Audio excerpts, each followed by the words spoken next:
Dua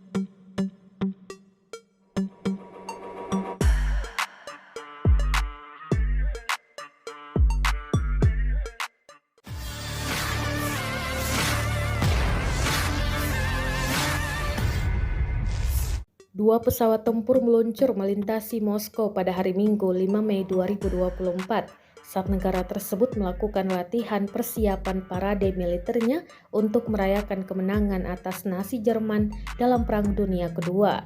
Rekamannya beredar di Telegram pada Minggu 5 Mei 2024. Dalam keterangan unggahan disebutkan, inilah penampakan terbaru Ksatria dan Swift Rusia yang terbang pada gladi bersih parade kemenangan di Lapangan Merah di Moskow. Parade tersebut akan berlangsung di Lapangan Merah pada tanggal 9 Mei 2024 mendatang untuk merayakan 79 tahun kemenangan dalam Perang Dunia II. Secara keseluruhan, parade militer ini akan berlangsung di 28 kota Rusia yang melibatkan lebih dari 50.000 tentara dan sekitar 1.000 item persenjataan dan perangkat keras militer.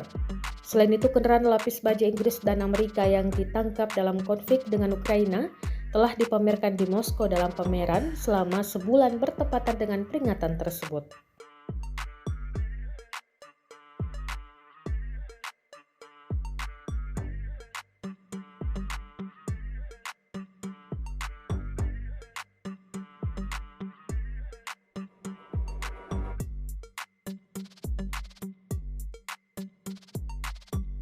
Download Tribun X sekarang, menghadirkan lokal menjadi Indonesia.